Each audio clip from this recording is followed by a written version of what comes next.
Hello, everyone, and welcome to Primetime Crisis Live. It's time for an hour of superhero and comic book TV discussion directed by our reviewers. I am Captain Logan, and on the panel tonight is Steve Baxey. Hey, everybody. And the real Manos. Hey, everybody. I'm here. Thanks for joining me on a Friday, guys. Really appreciate it.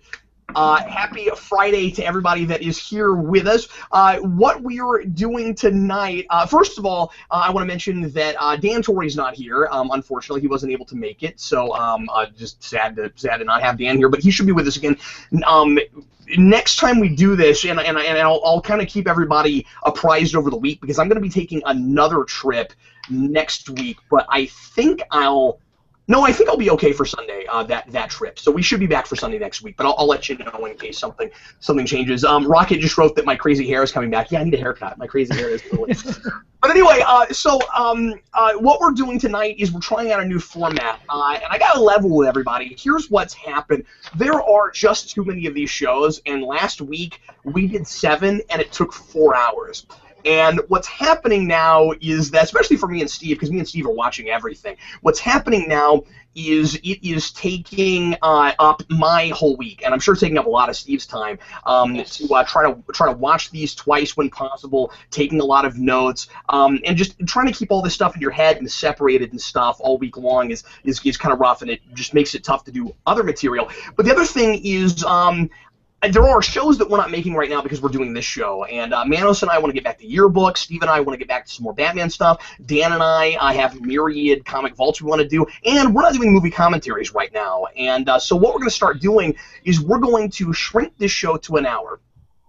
And then we're gonna, like I said, basically make the whole thing directed by the audience. So we'll give kind of our brief opinions about the shows that came out last week, but these will be in no way whatsoever full-blown reviews of these episodes. What we'll be doing is just kind of having a nice leisurely chat about all of the TV and also other superhero screen stuff that's going on. You guys feel free to ask us about those things. This will be somewhat of a haphazard format, like I said, totally directed by you guys. I think it'll be really fun.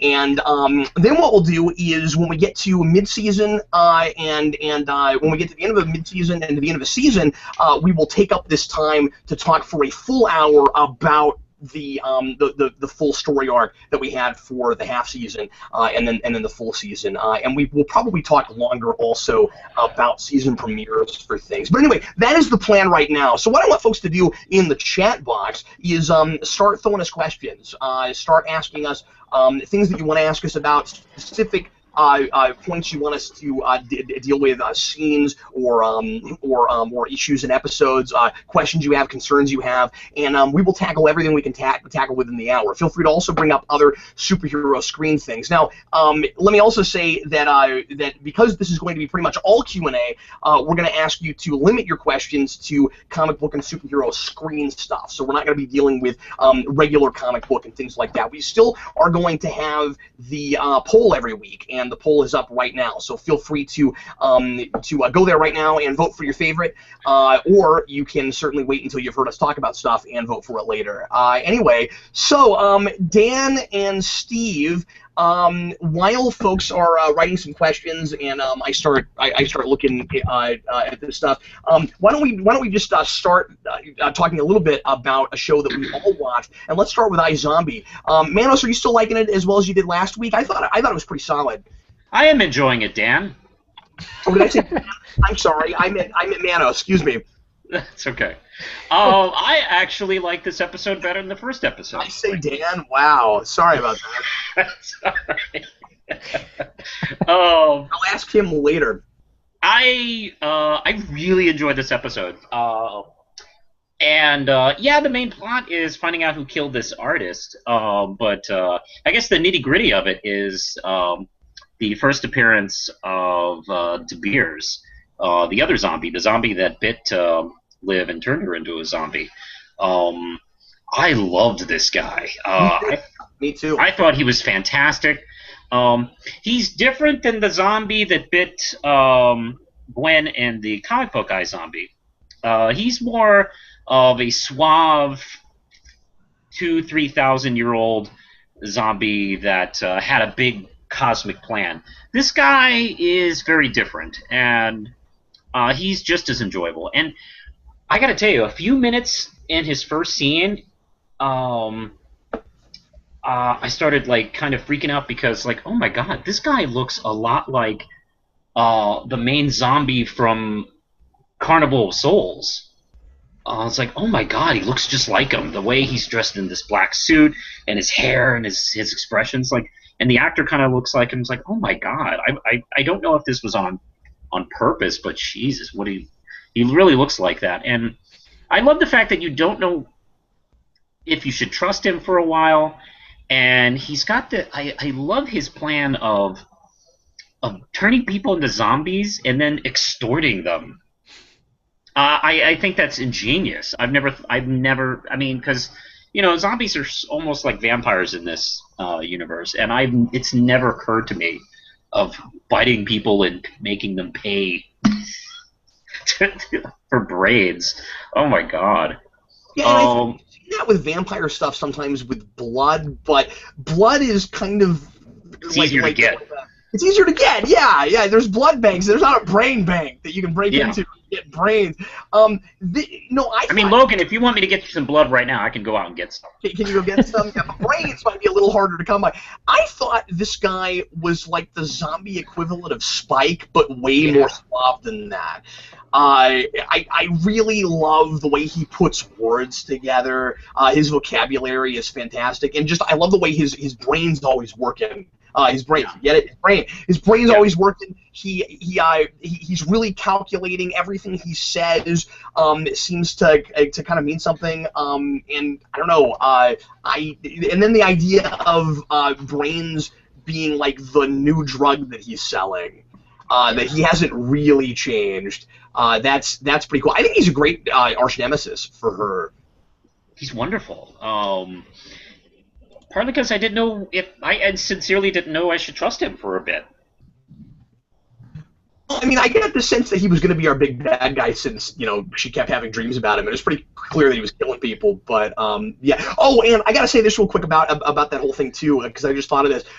This episode was really cathartic for me because he turned Aunt Nell from Smallville into a zombie. And Aunt Nell was my big, least favorite. I hate this character from season 1 Smallville. When I got to the end of season 1 for Counting Crypto Freaks, she was my least favorite character, and I made a big deal out of that. And so it was really fun to get to see her get turned into a zombie. Yes. What did you think, Steve? They're shooting this in Vancouver, like they shoot everything. No, I agree. I hated her in Smallville, and it's great to see her die in this show. But yeah, he reminded me a lot of season 2 Buffy Spike. He's fantastic. I love when he first shows up, and they're trying to decide on a vocabulary for what their zombiness should be like. Like, what do you call it, raging out or going full zombie mode? I thought that was hilarious. Mm-hmm. More and more, this is just feeling like a more literal Buffy version of Veronica Mars, and I think that's awesome. I love the actress. She plays the yellow RPM Power Ranger, and I had no idea she had so much range. Yeah, she does. Yeah, she's fantastic. Right before I watched this episode, I was working on this paper for a philosophy class about the death of art. And then to get this episode all about Liv trying to be an artist and getting those impulses, that was really great, really optimistic for me. I thought that was fantastic. I did have one worse moment now that we're thinking about it, and that's the end stuff with her ex-fiance. I thought that was really typical CW. Yes, that was terrible! Yeah, okay, agree. I hated that! That wasn't good. I also don't like that all of her, like the voiceovers in the show are fine. I'm not complaining that we have them, but I don't like that so much of the character stuff and her character arc is spelled out for us in a voiceover at the end, and we don't see as much of it unfold in scene. That's a thing for me. That's Well, I mean, that's the rule. That's kind of the line. It almost feels like the show analyzing itself. Like you get to the end, and all the stuff I wanted to say about it, I heard being said to me, and I was like, oh, okay. I don't have to think about the show. The show's doing the thinking for me. Okay, but this whole idea of she and they're building from the first episode with this that she is like able to live like appreciate life to its fullest now that she's dead in a way that she couldn't when she was alive, and also like the idea of the overachiever and how much life you miss, that speaks to me a little bit. I dig that a lot. I feel like the kind of person that borders on doing that myself sometimes. It's difficult to get out and go see the world and stuff when you're when you're so driven to achieve something, and then at the end of the day, why are you? It's like anybody who's ever become president of the United States. Like why was it so important to get all the way to the top? What did you really, besides a legacy? What was the point? And she dies and feels like she didn't really accomplish anything, even though she accomplished a lot.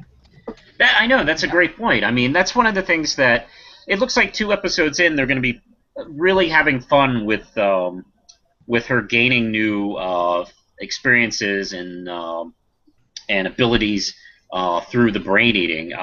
Like it really kind of like dug into her sexuality with this episode, with eating the brain of this man who makes love to lots of women, and for her to kind of like get that and not be shocked or ashamed of it, I thought was really interesting. And it did kind of open up some doors with her as far as like her feelings towards art, like that terrible painting they bought just because it matched the couch, and and that's kind of what I'm thinking they're going to be doing more in this show. That you're right. That is actually a great point. It's opening her horizons. I think that's really cool. I also like how we're building on the rules a little bit, because we didn't know until this episode that if she eats more of the brains, then she gets sometimes more of those character traits. Because she's like, I don't want to lose it, so I saved some of the brain and kept eating it. Such a clever show. I'm really with it. Yeah. Me too. I totally loved it. Let's see what some of the folks in the comments are saying. Michaela, I really like the actress playing Liz. I saw her on Once Upon a Time in season 3 and enjoyed her there, so I'm loving seeing her as a lead. I didn't realize she had any more stuff, Steve, besides Power Rangers. Yeah, neither did I. I quit Once Upon a Time after like half of the first season. Divid22, what is worse, ice puns or zombie puns? Definitely ice puns. Ice puns, yes, they're terrible. Yeah. Yes, evil. Rocket, I love that our problem now is too much comic book TV, and yeah, I've been saying that too. It's funny that the biggest problem we're running into now on our channel is that there's not enough time in the day to cover all this. We shouldn't complain about that. We're being spoiled. It's really cool, and we need to.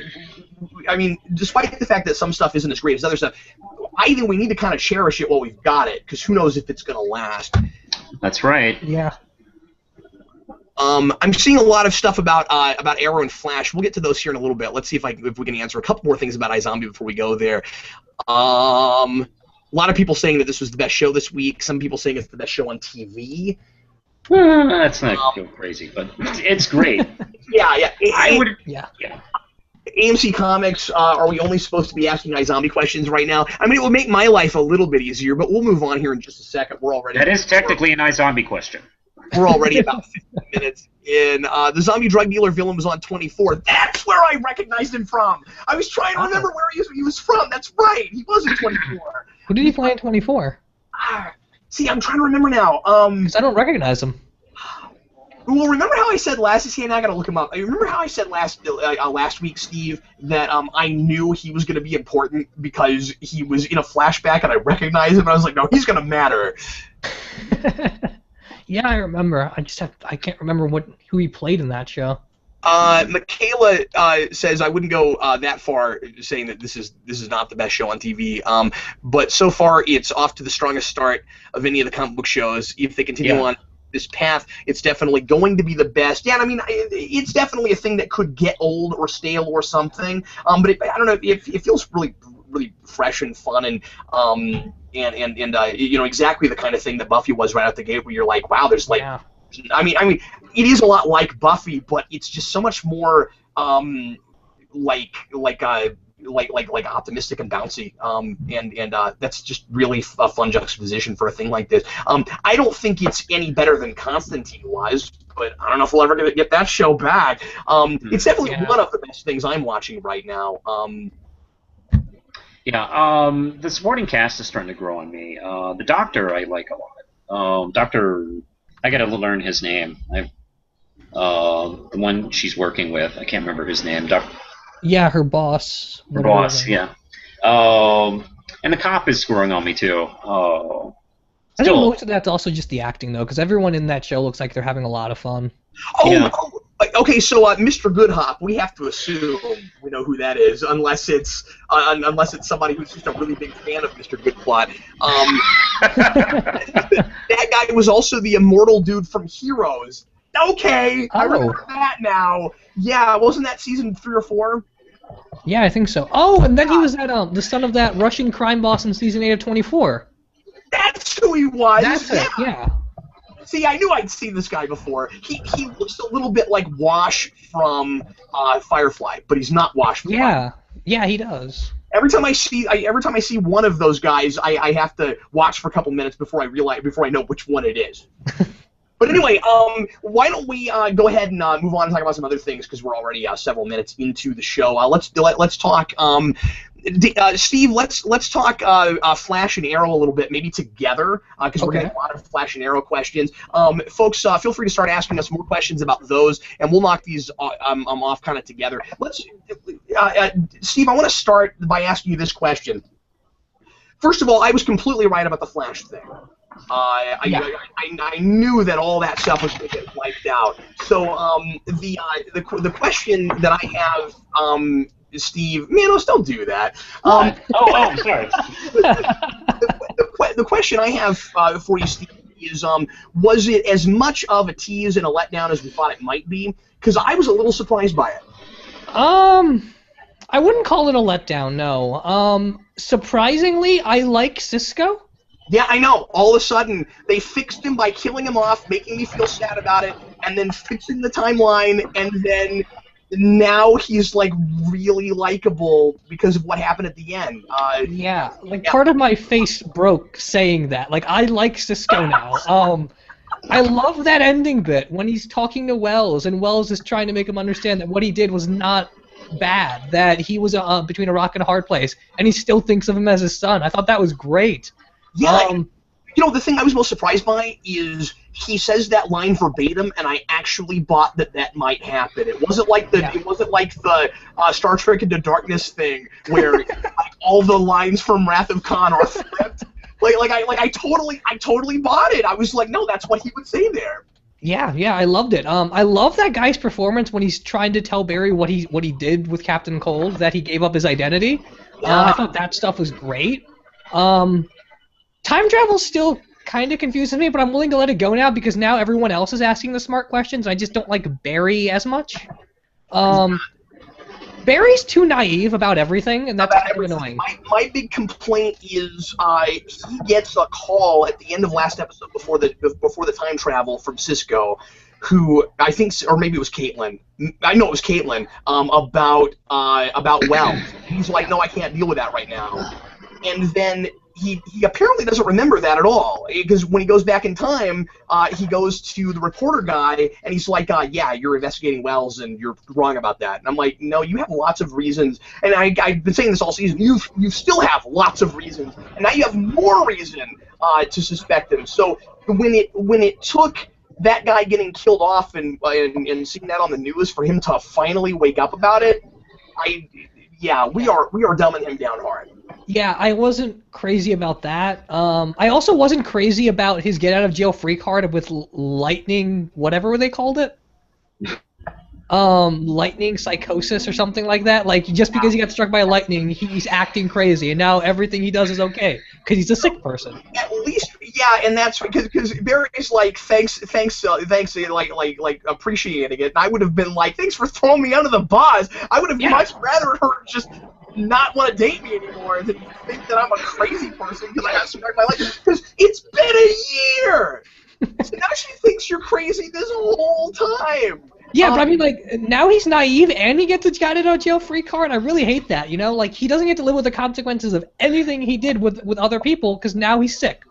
but at least, yeah, and then that's a little small though. But at least we're consistent, right? Yeah. So like the big thing that still isn't working is the relationship drama and the love triangle stuff. And if we had to go back in time and change all the stuff at the end because we wanted to be a little bit gimmicky about that, at least the one thing that isn't working is the thing that hasn't been working this entire time. I just hate that we're still stretching that out so hard. What I do like is that time replaced the three major things with three similar things, which is really cool. So somebody found out about Flash's secret identity, and you got to admit, Captain Cold knowing it and them having to have some kind of an agreement about it is maybe kind of more interesting even than Iris finding out. It totally is. It's sad that Dan's not here for that because that's the coolest Captain Cold's been all season.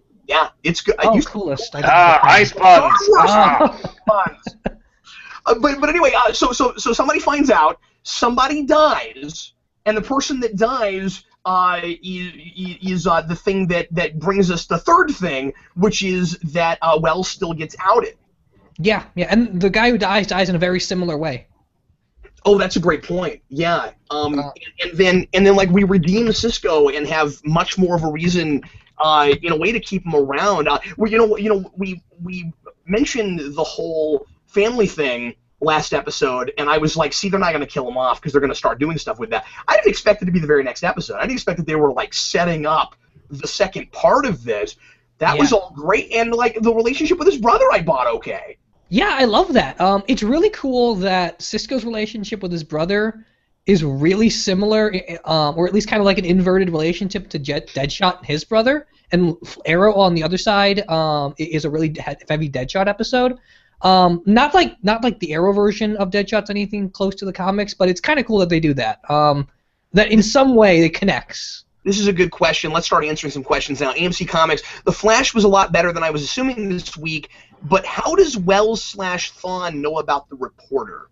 Yeah, I was about to ask. I don't know. I may have missed something though. I didn't think of that. That's a good point. If so, we all missed it, and I watched it twice, and I'm not sure either. Okay. Oh, yeah, I'm not sure. Superhero TV Evolution. Jason would be so proud of Steve liking Cisco. I did it all for Jason. Remember, we had Jason on the show last week, and he was broken up about Cisco dying, and I said, Jason, don't worry, it's not going to stick. And he was like, but I saw it, Dad. He was like Nero from Star Trek 09. Don't tell me it didn't happen. I was there. It happened. Don't tell me it didn't happen. His favorite superhero is going to be Vibe. Just wait.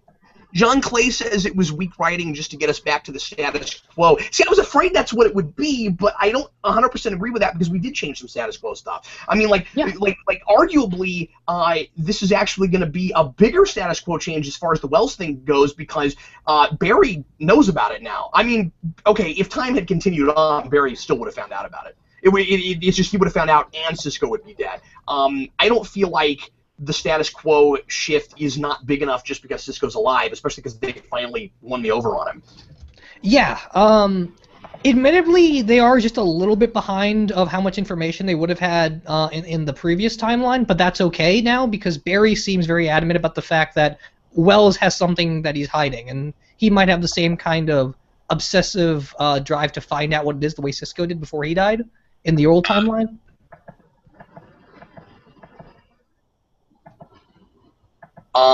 John Clay says they'll probably retroactively address the reporter issue. I hope so. Probably. That's a really good point you brought up. Rocket, I like Heatwave and his campiness. Wasn't too big a fan of Golden Glider, and I didn't think the effects of the Gold Gun looked good. Okay, so I gotta address the gun thing because we have a timeline here, right? Like the day before, Barry's like Iris, go have coffee with me. And then the next day, Cisco gets kidnapped, and then the very next scene, and said, make these guns, and the very next scene, they're having coffee. He made those guns in like 2 hours, right?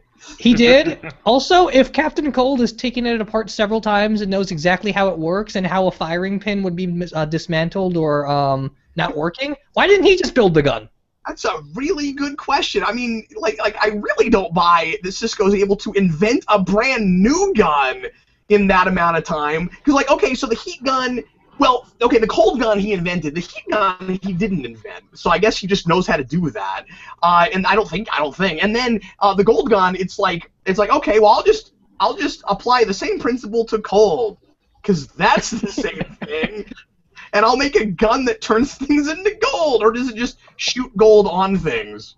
I have no idea how that thing works. Does it just fire paint? Getting the gold, like, does he have some kind of chemical composition for creating gold? Because if he does, just make a bunch of it and sell it and be rich. I don't understand that whole gun thing now. Yeah, honestly, he should be running Star Labs or some way bigger version of it if he can do all of that. John Clay said that his weak writing comment was in regards to Barry's condition as regards to Caitlin. Yeah, absolutely. Yeah. Also, I didn't really buy her reaction to he's saying, "I know that you love me," because where was all of the talk about the bowling alley from the night before? That's all anybody could talk about last episode. This episode, we've completely forgotten about it. Yeah, that was very strange. I don't know. It's confusing timeline stuff, because now I feel like I have to go back and watch the previous episode and this episode just to see if they actually made that stuff match up as well as we think they did right now. William Parcell says, since time travel can quickly harm continuity, do you think they should never use it again? Well, that's not possible. The show that we're in, it's kind of a time travel show, in a lot of ways. Crypto Freak says maybe Wells knew because he saw the future change. I don't know. I don't see how. Yeah, I don't think that's how that would work. Yeah, I don't either. But I'm not gonna elaborate anymore because I want to answer some more questions.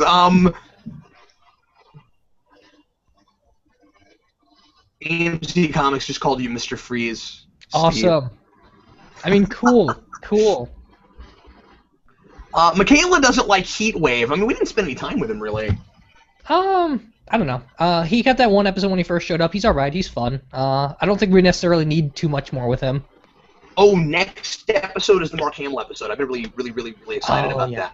I can't wait. I think it's so cool the way they're handling that. Have you seen the promos for that? I did. They made a Speed reference. It's great. I can't wait. Yeah, and then they just took his Trickster picture from the old Flash show. Yeah. And that's in continuity now, and and his plan is just straight up comic book. Keep running or you blow up. How many Flash comics has that been in? That's pretty cool. John also feels the need to say that, for the record, he thought this episode was great, and it still is favorite show on TV ahead of Agents of S.H.I.E.L.D. I thought Flash was pretty solid overall, once again, besides the love stuff. And this is one of those few times where I actually was okay with the way they changed the timeline. I can't believe I'm saying that. I thought it was, anyway, I was really impressed with it. Let's talk Arrow for a minute. So, Steve, you win about the Ra's al Ghul in the Arrow suit thing. You win because he's not in this episode. He's not. He has all of his other minions dress up for him. What's the point of making that the stinger of the last episode? I cannot believe that they are doing that kind of teasy, gimmicky stuff. Wow. So they did that just because it would be more dramatic and more impactful.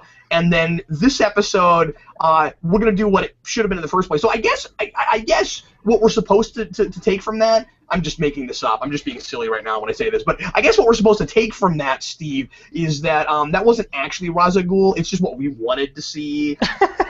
It's just more fun to see that. No, that is absolutely ridiculous. Yeah, I'm gonna make this very simple. I don't like the Roy stuff, or not the Roy stuff. I'm sorry. I don't like the Palmer stuff at all. Hated it.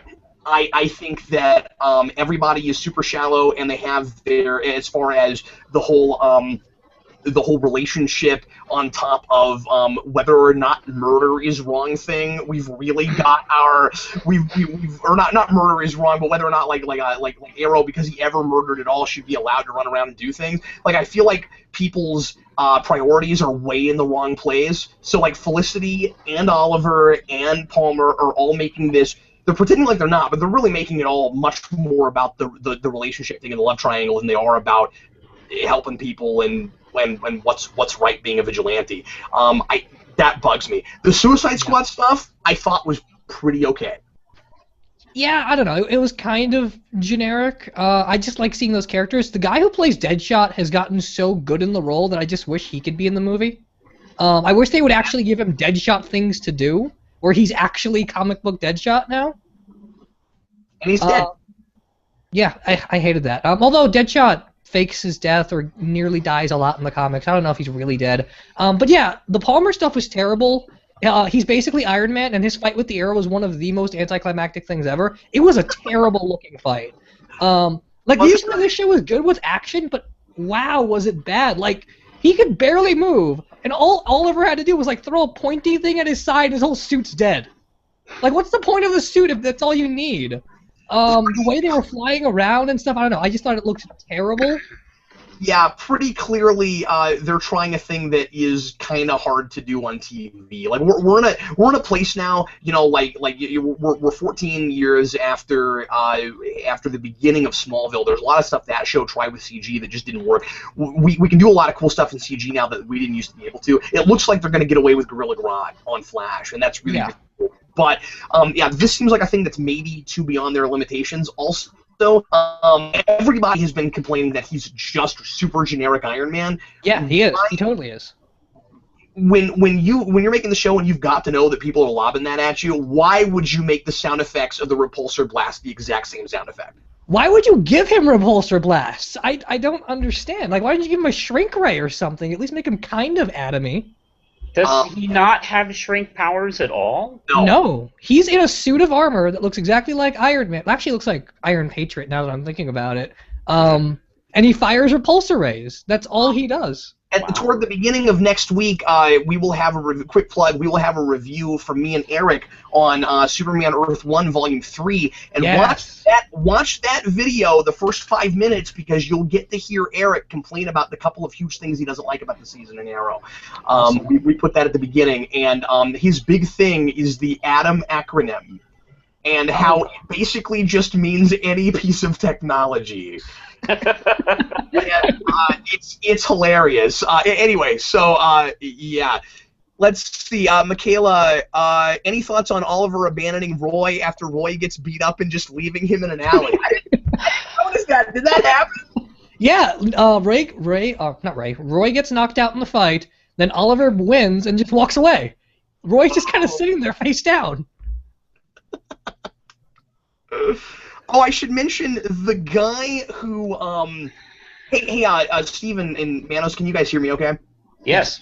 Somebody said I'm glitching out a little bit, so I just want to make sure that you guys are good. And anyway, I want to mention that the guy playing the dude who's trying to become president by faking a hostage situation was in lots of stuff I've seen, but I remember him mostly as Major Hayes from Season 3 Enterprise, but he's also the lead a politician guy at the end of Winter Soldier who's taking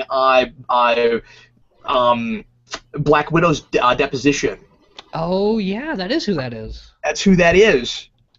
Oh, that's awesome. Rocket, Cap, how much did you love Cupid? She's kind of a non-entity in this, really. She didn't get much to do, no. And I mean, I felt like she was pretty much just there so that there could be a girl on the team and so that there could be another crazy person, because the kind of the sad thing about it is this isn't really the Suicide Squad at all, right? It's Deadshot, her, and then it's Diggle and his wife. Was there like one other person? No, that was it. There was no Bronze Tiger. There was no. I know this guy died, but the guy from who played the Doctor on Firefly, who was killed in the first Suicide Squad episode. Yeah. And also, it's not Suicide Squad in that I don't think anybody has chips in the back of their brains that explode. Or if they do, they're not. They haven't mentioned it. Yeah. But yeah, it was barely a Suicide Squad episode. It was Suicide Squad in that Deadshot was there. But I will say that I really liked Deadshot, like giving his life for Diggle. I bought all that. I thought that was fine. I liked the end, seeing Diggle drink to Floyd Lawton. We've come a long way there. I don't think the flashbacks were necessary. I thought they were handled okay. But like it's a weird time to get them because we've had so much discussion about him doing everything he does for his daughter and stuff, that if we don't find him sympathetic by now without never seeing her, right? What was the point of that?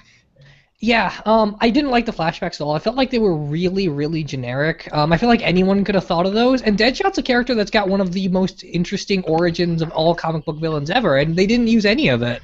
I'm not saying like make him pitch perfect off the page or anything, but like do something with the fact that he's got a warped psychology from his origin. They just made it the most basic thing you could possibly do with it. Now somebody disagrees with it. Lydia, I'm gonna botch this last name, so I'm just gonna say Lydia. Deadshot was awesome in this. Best flashbacks the entire season. I mean, I'll agree with you on that, because that's not saying anything. I mean, I at least I at least cared a little bit and sort of bought what I was seeing in a way I haven't with a lot of the rest of the flashbacks this season. Yeah, I mean, I'm not saying I didn't care. It's just like it took no creativity to come up with that whatsoever.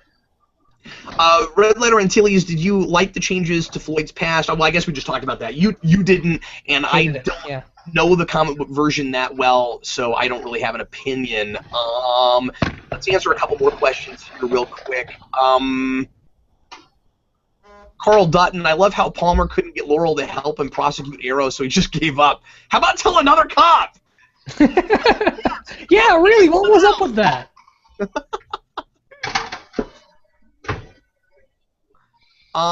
If anything, this is AA1E2R3. If anything, I'd say the girl playing Floyd's daughter was actually pretty good in her part. Yeah, for a child actor, she was fine. Yeah, casting wasn't the issue. Mush6. I don't watch Arrow, but I don't think I will now. Yeah, don't. At least not until it gets better. I love the Gambit. Oh wow, this isn't Sunday. While you were watching it. Whoa! Since Primetime Crisis was on, I decided it was Sunday. I didn't even check my calendar at all to see what day of the week it was. It just occurred to me, it's not Sunday. We just deleted 2 days off your weekly schedule. You're welcome. That is 48 hours you'll never get back, or that you just gained, depending on how you look at it. Okay, Steve, any other things you wanted to mention about Arrow real quick? No, not off the top of my head. This was like an extremely average episode. I didn't hate it anywhere near as much as the past episodes this season, but I just didn't care at all the way through it. See, I didn't have that. Like I said, I thought the Suicide Squad stuff was okay. You know what though? I do think it's pretty hilarious that just for dramatic effect, Waller has Deadshot go to them in the car they were gonna take to the airplane for the honeymoon. Really? Oh, yeah. Couldn't have just made a phone call? This woman works for you. I also don't really buy that this is the thing that makes Lila finally go, you know, I don't know if I want to work for her anymore. Like, what about everything they did last season? Yeah, that's true. And I mean, this is finally when they pick up that plot thread of the fact that Diggle has a daughter to think about now. And it's just way too late in the game for me to feel anything about that. Like, I don't really buy where Diggle is by the end of it, because I feel like wasn't he thinking about this weeks and weeks and weeks ago? Yeah, and with everything that happened in the episode, I wasn't sure that I bought that the place decided to go by the end was keep trying to mesh your personal and professional lives. It just seemed to me like it would have made a lot more sense had they actually chosen to do the opposite. Yeah, agreed. I don't know. I just thought overall it was pretty generic. I was actually really hopeful that the Suicide Squad episode for this week would be where Arrow gets back on game, but doesn't look like it. Oh, Soundwave71 says that Captain was a rumor that Bronze Tiger was killed by Black Adam. Well, I don't know how he was killed exactly, but there's no rumor about Bronze Tiger being killed off. They're not bringing Michael Jai White back because he's going to be in a movie and he doesn't have time to do the part now. So they're apparently, and I don't know if it's happened already, they're apparently killing him off screen in the Arrow comics. Yeah. That's interesting. That's apparently what they're doing to him, and I don't care for that. Let's talk S.H.I.E.L.D., guys. Mush6. Everybody, Manos is doing the dishes. Yeah, Manos is doing the dishes. Hey, how's it going? Hey, I can multitask. Yeah. How about that Bronze Tiger? Anyway, let's go ahead and deal with S.H.I.E.L.D. Steve and Manos. I will, and then we'll start answering some questions when they come in. I was somewhat underwhelmed by this episode. I don't think we really got very, very far with the other S.H.I.E.L.D. thing, but the Ward and Agent 13 thing was pretty cool. It was an interesting episode because we're watching our heroes not trust each other, and yet we're watching the villains bond, which I thought was an interesting dichotomy, actually.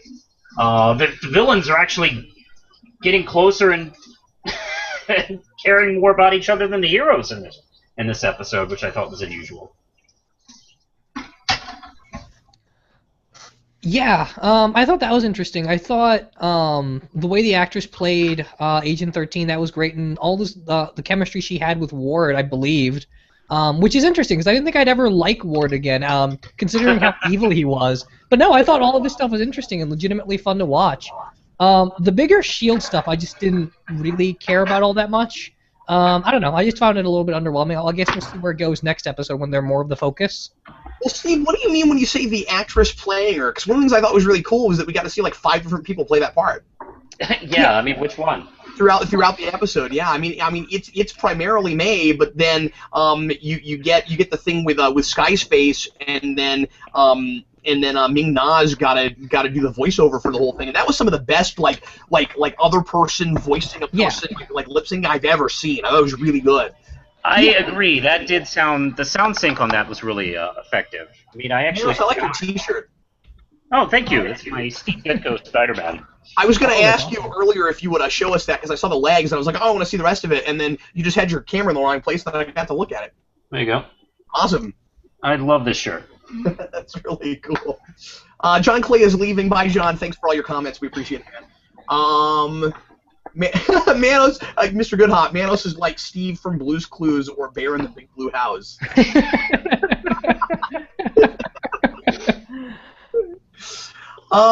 Okay, so I thought the identity stuff in this was pretty decent. It was kind of fun or it was kind of interesting rather the parallels between Sky and Agent 13, messed up Mayface, but I really enjoy that. I really enjoy where we got to the end because the question throughout the whole episode, of course, is can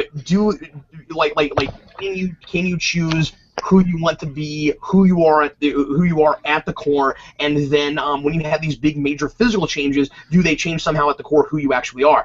And there's a lot of talk from people, of course, who like Sky, trying to say that she can still be herself and this doesn't have to change her. But then I think what's supposed to be the eerie thing by the end is that, of course, that doesn't work with Agent 13. She's been completely changed. Now she just wants revenge, and who she was before Hydra got to her is completely lost. And I thought all that was pretty good, and not finished yet, right? Because we don't really know where we're going, what's going to happen with Sky yet. So we're still asking those questions more than we're answering them. But there's that kind of eerie thing because we kind of answered it with one question. Yeah, I would think so. I tend to think that Sky is heading down the road of being a hero, but I mean, she's got a lot of kind of like hoops to jump through before we get to that point in her life. I am curious to see where Ward and 13 are going at this point. They're pretty much renegades, actually, doing whatever their agenda is, torturing people in hotel rooms, which I'm not sure how you could get away with that. Well, once again, hey, stop torturing that guy! I gotta get up! Room service! Some people gotta work! Once again, we've got this really super twisted thing with Ward where he seems to really genuinely care about another human being, but he's just terrifying in the way he goes about it. I'm still loving all of that. I gotta ask you guys about the real S.H.I.E.L.D. thing. What are they doing besides trying to dethrone Coulson? I think it makes a little sense. When S.H.I.E.L.D. dissolved, I think these guys are part of the original S.H.I.E.L.D. Excuse me. What I'm saying is, I don't think they recognize. What are they doing? I don't know. I don't think they recognize Coulson's S.H.I.E.L.D. And I'm not sure. Nick Blood and a lot of the scenes seem to play them up as like suspicious and evil, but I don't know. I didn't really catch any of that, like, kind of like feeling from these characters. It was like they're way overselling them being potentially evil. Well, see, I don't know how I'm supposed to read that. I mean, it seems more like just a royalty thing, where like we're supposed to have like not be on Bobby's side as much, and Mac, because they're going to these guys instead of Coulson. I mean, I think they're trying to play both sides, where it's like, Coulson has done some morally ambiguous stuff, but the problem is, and I was saying this early on in the season, he was also kind of half mind controlled, right? Like, and that's gone now. So I don't know. I just don't know how I'm supposed to look at any of that stuff. Well, I mean, Yeah. Colton and his people are concerned about Sky, if which way she's going to go, and of course these Shield people feel the same way about Colton and his team. So, Wait. and see, that seems to be going on, and it struck me as a huge parallel, actually, without anybody really knowing, which one's going with where. It just seems like they only exist right now to get rid of the other Shield. like all they're doing is trying to get rid of Coulson, and you got to wonder what made them get set up in the first place instead of getting connected to Coulson. I'm hoping that we find that out soon, because the problem is Nick Fury gave Coulson his blessing, so how are they the real Shield? I mean, it seems like they're saying that just because they think their methods are better and that Nick Fury's methods were bad. But, like, where do the resources come from? Why are they so much bigger? How do they have all that artillery? What are they? Yeah, they have an aircraft carrier, for God's sake. I'm waiting to see, did Nick Fury know about this other branch? Or did he not know about them? He's playing them against each other on purpose. I don't know why the hell he'd do that. Well, I don't think he. Well, if he does know about them, I don't think his plan was to pit one against the other. I mean, to be honest, I'm playing with only like a half deck here as far as like what they're giving me. So the rest is speculation. But I just thought all that was pretty dull. It was kind of just a lot of talking about how Coulson's not, shouldn't be, the guy in charge. And I kept thinking, why are we spending so much time with reconnaissance? Why aren't we just going in and taking over? I mean, if they think they're the real Shield and they've got more firepower, why don't they just take over? Yeah, that's a good point. I mean, because we've seen over and over again this season that Coulson's Shield is like, working paycheck to paycheck, just getting by, and these guys have a friggin' aircraft carrier. And who knows? I don't know. I mean, does that one fly too, or is that just, or is it just a regular expensive aircraft carrier? So we'll see. I don't know. There was some of those episodes, some of those scenes with Nick Blood seemed to be really playing strong. Like, oh no! I was like, I don't know what to feel. Why you pushed? I don't know. I felt like the episode was pushing me in a certain direction. I think they're trying to do a fake out. Like, oh no, these guys look suspicious, and they're really going to turn out good. But there's nothing suspicious about them except for the tone of music in the background, right? Exactly. And Nick Blood's like freaking out. His whole thing is just almost his character. His whole thing is just we should have transparency. That's why the last Shield failed, and yes. He's putting our agents in danger, and he got someone killed that I was friends with. Okay, fine, but at the same time, but as if they were telling us, here's some missions they've been going on while they're the real Shield, then I'd be a little more okay with it. I just want to know what the point of them is. My question to him is this your first day as a spy? Transparency? Well, now important. All you have to do is walk through the International Spy Museum, and that's the whole thing. You would lie to everybody. Yeah. And Eric and I were talking about this yesterday. He said that's the reason that he can't get into the show is that it seems like they're unwilling to let a spy organization do what real spy organizations do, which is kill people and not tell anybody about it. It's almost like it's I don't know. But anyway, I don't know where I was going with that train of thought. But read anything the CIA did during the Cold War. but of course, he's not saying that they should be transparent to the public because, of course, they're really secret. Nobody's heard of them. He's just saying to each other. But I get what you're saying because he's like, we need real leadership, and I'm like, well, it seems to me like what you're really advocating for is rule by committee, and I don't know that works for a thing like that. I don't know. I just wasn't on his side, and I felt like I was supposed to be on his side. Duke, if Edward James Olmos can help Seth Rogen run a newspaper. That's awesome. Okay, I'm going to answer some questions or ask some questions here. AMC Comics. Oh, this is interesting. Technically, it is possible for Norman Osborn to become the director of S.H.I.E.L.D. now, given that Spider-Man characters are going to be in the MCU. Yeah. That's awesome. That could happen. Stuff like that, yeah. Do Dark Reign correctly, yeah. I mean, I always felt it was a huge missed opportunity. I mean, who wouldn't want to see Willem Dafoe's Osborn meet up with Robert Downey Jr.'s Iron Man? I mean, that's half your. I mean, 90% of your movie is done just getting them in the same room together. Okay, so Carl Dutton and William seem to have put their heads together and come up with this notion that we might be building to a S.H.I.E.L.D. Civil War to match up with Captain America Civil War. That makes sense. Good call. That does make a lot of sense. Yeah. Mr. Goodhop, what if real S.H.I.E.L.D. is our own... See, every time we say that, I want to say real Steel. What if real S.H.I.E.L.D. is our regular S.H.I.E.L.D. while Coulson's S.H.I.E.L.D. becomes Sword?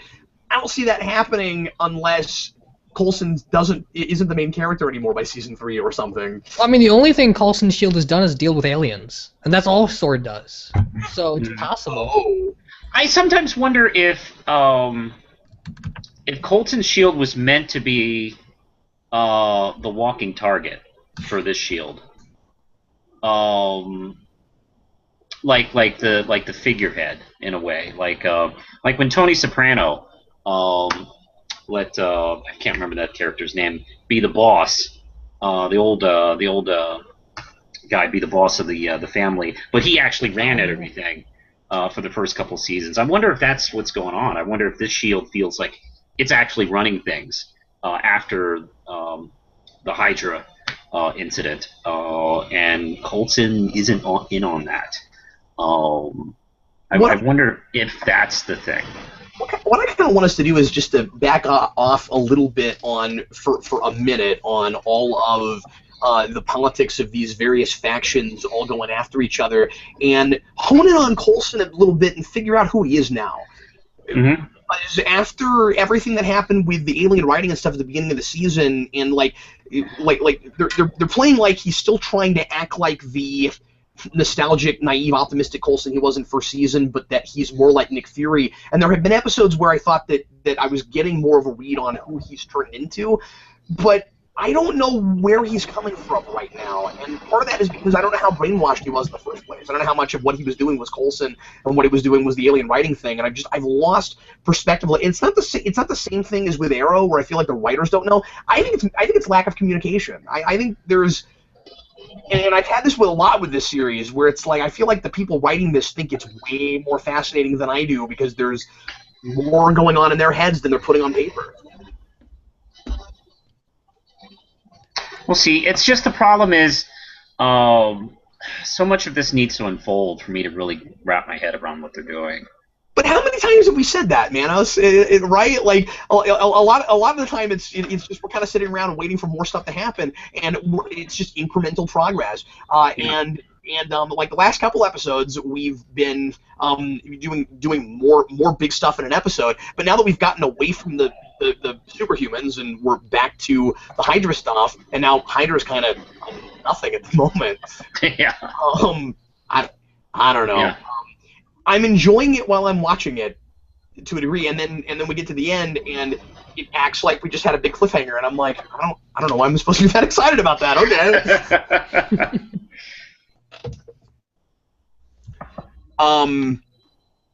John Johnsick, I wonder if Sky is going to show up in the Inhumans movie. I gotta tell you guys, I don't think we will ever see any of these characters ever show up in a Marvel film. I think we'll get small parts. I think we'll get small cameos. Yeah. Hopefully it's not at the end of Civil War. Coulson shows up to clean up Captain America and Iron Man's garbage, but we'll see. If it doesn't happen in Age of Ultron, I don't know that we'll ever see it, because that's a movie that has Hydra all over it. So we should see that there. I don't know that we will. I just feel like that they're separating it out so hard. I mean, like I read an article recently that was talking about how cool it is that the show is finally tied more into the movies, and I'm not seeing that really. I guess if we were a couple years out and Humans was right around the corner, then I could maybe see that. But as it stands, we're not getting that movie for a long time. They're setting up everything for that. Yeah. Well, again, I mean, like I said, I was enjoying it while I was watching it. I just don't think we got quite far enough, and I love Almost, and I would give anything for that guy's voice. With all this said, this was kind of an okay episode, but there's still some stuff I liked. I liked the origin of Lola. That was great, and the metaphor of Sky as Lola, like even though she's got these enhancements, she can still be herself at the core. I like that. Yeah, I thought that was a really nice scene, actually. Steve, I get the sense that you're not weighing in a lot because you just don't care about the show. Yeah, the next thing I was going to say is I'm thinking about just dropping this now. I don't like it. I'm a huge spy genre fan, and this show is just not spy enough for me at all. Well, Steve, don't feel like you have to keep watching it on our account, man. I got Manos. That's right, I got your back! Yeah! You can continue to watch all 6 other shows, Steve. I mean, I don't know why I'm dropping S.H.I.E.L.D. and I'm not dropping Arrow, but... Yeah, what's your deal? I don't know. I enjoy torturing myself with Arrow, but not with S.H.I.E.L.D. I don't get it. You're not dropping Arrow because you're sticking around just in case Cupid comes back again. I don't know why you like her so much, but whatever. There you go. Yeah, I loved her in this episode too. No, I'm kidding. But AMC Comics, has anyone noticed that since Agents of S.H.I.E.L.D. started, Coulson hasn't appeared in any of the Marvel Comics movies? Well, as far as I know, everybody thinks he's still dead. Yeah, that's fine. Yeah, that's true. I'm looking forward to that scene, though. Joss and Clark Gregg are close, and he shows up in Joss's other projects. Yeah, he does. That's true. I think he was in what was the Shakespeare movie he made? Much Ado About Nothing? He isn't Much Ado About Nothing. I haven't watched it yet. He plays, I think, Dogberry? I'm not sure. But yeah, this guy was saying that he thinks that that means that he'll be in Age of Ultron. I haven't heard anything about him being in Age of Ultron. And Whedon is probably done with Avengers movies after this one, so. Oh, he is. The Russos are doing the next one. Which I think is awesome. Yeah, agreed. Carl Dutton, have you guys heard the rumor about Flash going to an alternate universe that is the Smallville universe? Yeah. Saying that Tom Welling would be... Really? Is that a thing that might happen? That would be amazing. There's lots of talks going around that Flash is going to run into Superman, and it's going to be Tom Welling.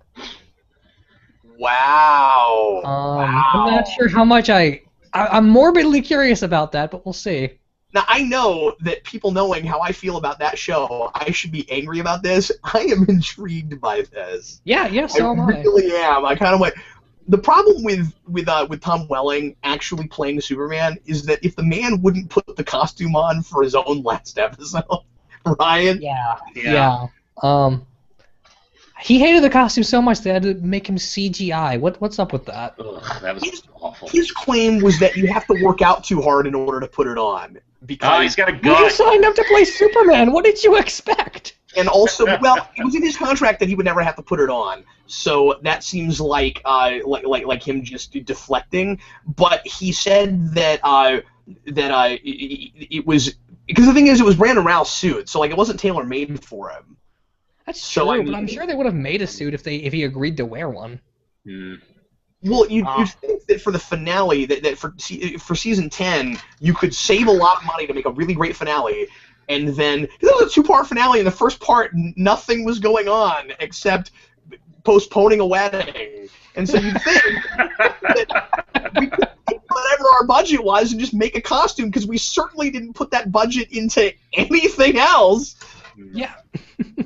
We were so out of money. We had Oliver Queen take out like 5 people in one room with like or like 3 people with a 3-prong arrow. It's just done. I wasted a lot of money not actually making Darkseid, so. Speaking of that, Justin Hartley versus Steve Amell, make it happen. Yeah, I second that. That would be amazing. That would be so cool. I would give money to see that. That would be really cool. Because the only really sad thing about Arrow not being a spinoff from Smallville, and I love Steve Amell, but I really like Justin Hartley. I liked him okay. It was just the way that show would write Green Arrow, but yeah, I thought if they ever spun off a show with him, it would have done really well. We'll go for about 5 more minutes, folks. Mass Sci-Fi fan, hey Cap, did you hear that Sarah Michelle Gellar is joining the cast of Star Wars Rebels? Oh, okay. I wonder who she's gonna play. She's got some kind of recurring role. It might be like Leia or something. Oh, really? Yeah. I don't think they've released who she's playing yet, but she's gonna show up in the first episode of the second season. Red Letter and Tilly. I hope Barry accidentally kills Lana. Yeah, now all we want to do is just speculate about all the great things that could happen for us to feel cathartic about Flash mixing with Smallville.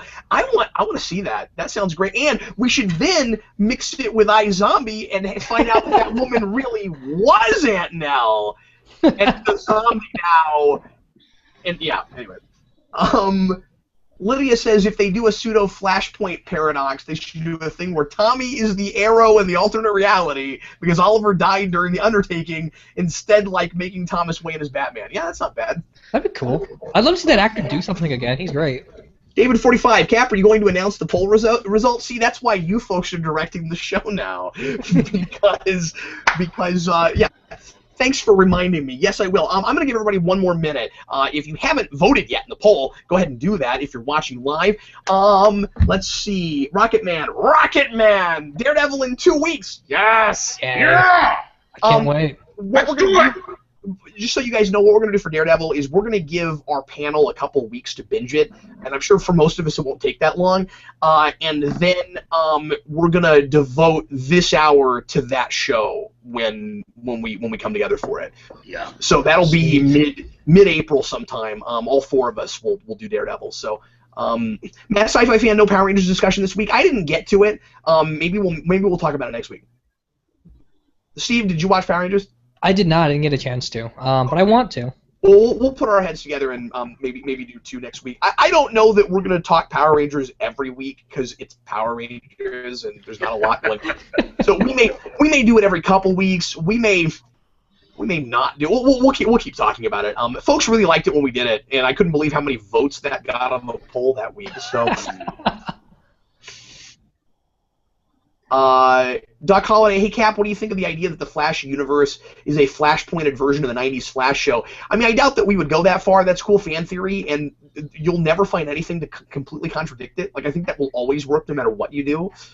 Just because the idea of Flashpoint is such a vague thing anyway, is just like, and we have a lot of elements that look sort of similar to what we had before. And I mean, the Speed Force is a very confusing thing anyway, so you can make any alternate universe Flash work in any continuity. Yeah. Superhero TV Evolution wants to know if we're going to do anything on House of Cards. Steve and I really want to talk about that at some point, and I know that Aaron Dicer has asked me to do a show on his channel about it the next time we do Critic the Geek and the Girl.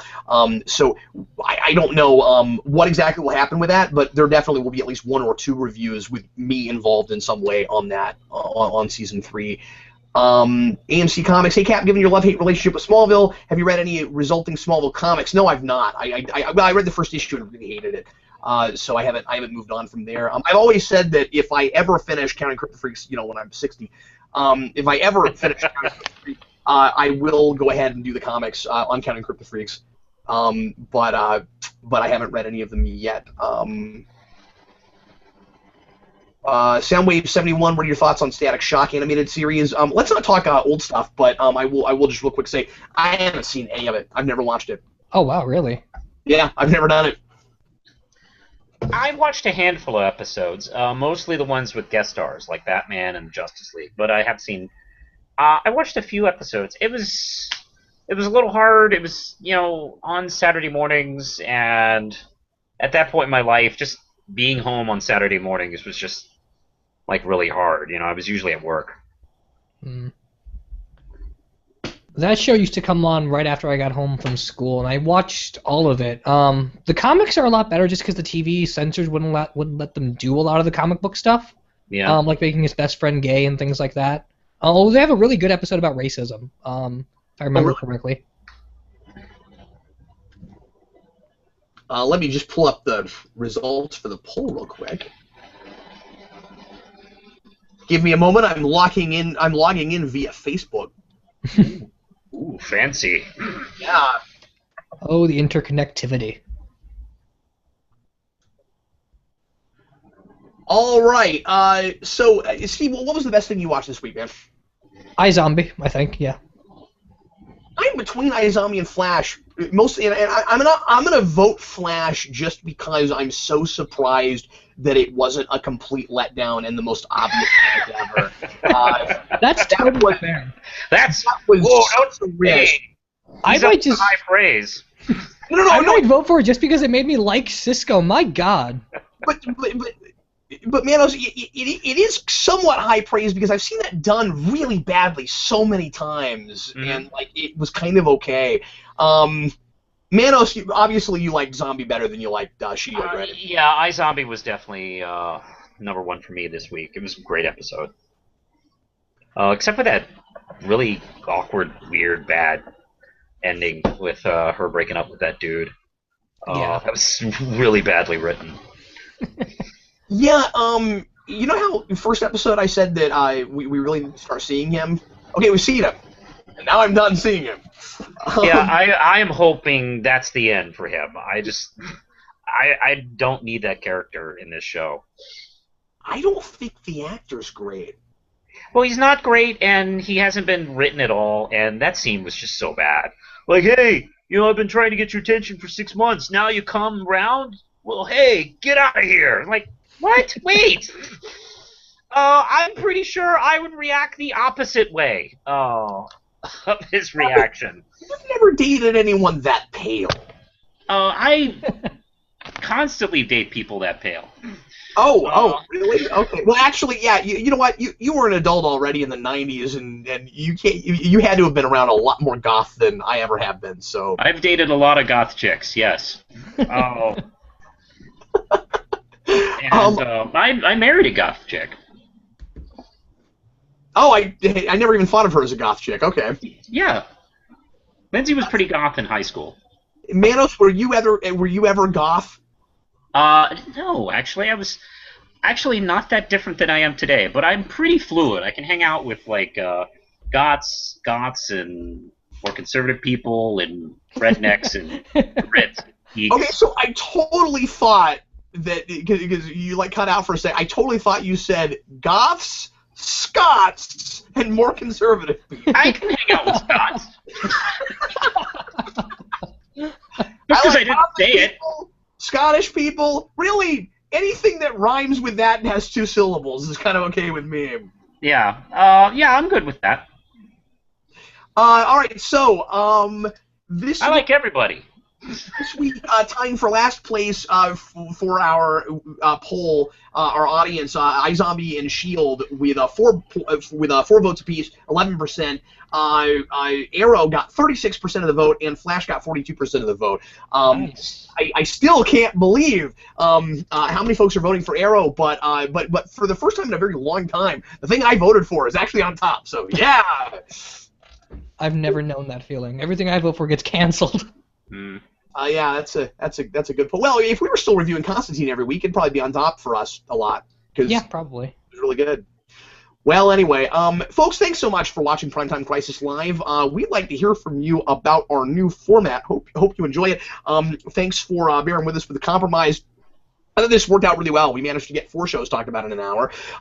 We will have to be a lot more truncated when we have weeks where we have 7 or hopefully never 10. But anyway, everybody, thanks for watching. Really, really appreciate it, and we will see you again next week. We're going to shoot for Sunday. We'll let you know if the plans for that change for any reason, and this will be the way we're doing this. So we'll be answering a lot more questions, and we will be knocking these down as quick as we can, but with as much detail as humanly possible. And Manos, thanks for being here, man.